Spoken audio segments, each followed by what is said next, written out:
Sometimes God uses useful idiots, like the cosplay president. There is an old thing that farmers used to do. It's called winnowing. They would take a rake and they would throw wheat up in the air.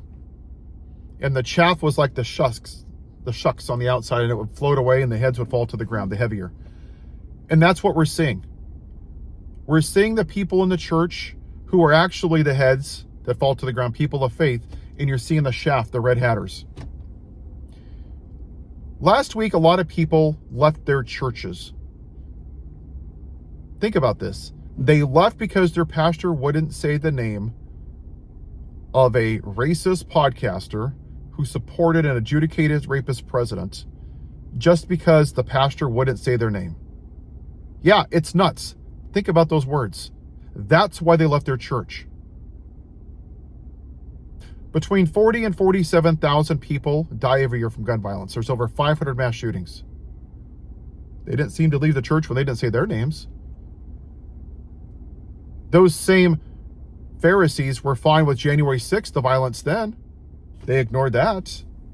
They ignored an adjudicated rapist. They ignored him stealing money from cancer charities and having dinner with white nationalists and cheating on his wife with a porn star and asking for the execution of 5 black men in New York City and not writing to black people, going into teenage girls' locker rooms as miters and watching them get naked.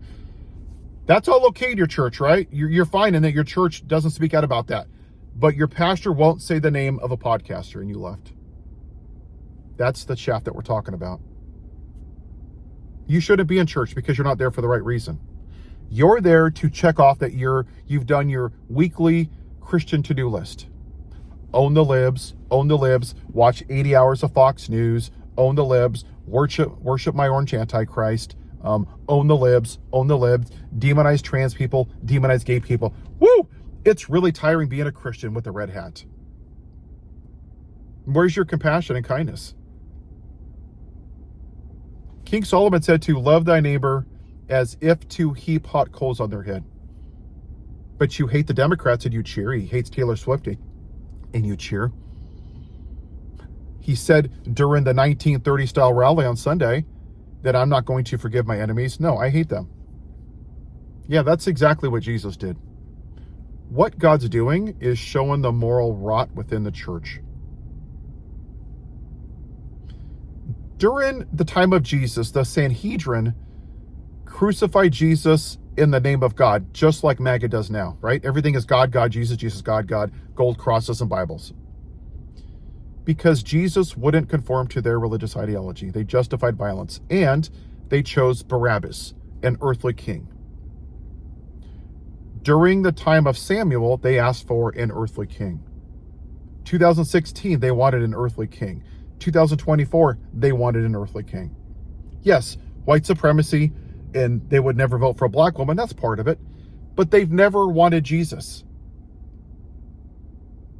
If Jesus came to MAGA and said, he who lives by the gun shall die by the gun, I want you to give up your guns and follow me, they wouldn't. They value that which is on this world, and that's where we're seeing that separation of the wheat from the chaff. See, the actual churches value their wealth in heaven: kindness, compassion, empathy, caring. The MAGA cult worships cheap eggs and cheap gas. They value that which is in the world. Give unto Caesar what is Caesar's. There was a man named Elijah back in the day. He lived for 3 years by a creek bed being fed by birds. He didn't complain about the price of eggs or gas. Yeah, I know there wasn't cars, but it's just the point. No, because he didn't value that which was of the world. And that's what you're seeing in the evangelical church. You're seeing that separation of the people of faith who care about compassion and kindness and those who care about that which is their comfort of the world, right? When the rich man came to God and said, I would like to follow you, what did he say? Give up your worldly possessions and follow me. And he turned his head and walked away. And that's what MAGA is. They value their earthly king. They value that which is of the world. They value a gun, money, capitalism. And that's why when you say, hey, I voted for this guy I don't agree with him as a person. I only agree with his policies. That's exactly the problem. You ignored immorality, lack of decency, misogyny, sexism, racism, white supremacy, hateful rhetoric. You ignored all of it. But he told me I was going to get no tax on tips. You traded the values that Jesus had for that which was of the world. And that's what we're seeing. And once again, yes, racism and white supremacy is a huge part of it. But there's just a basic lack of immorality. Now, I don't know about you, but I saw a lot of my family come out like cockroaches last week. They will never say anything about the people in concentration camps, or children starving, or children that sleep on the floor that need beds, or people being racially profiled, or the guy in the White House making videos about insulting private citizens. Not a damn thing about that. Nothing to see here. But they came out like cockroaches for Charlie Kirk. That is the white evangelical church. They lack basic critical thinking, and they're very gullible and susceptible to being told what to believe. Because they don't actually follow God, they follow religion. God isn't using them, they're using God. I'll let you think about that one.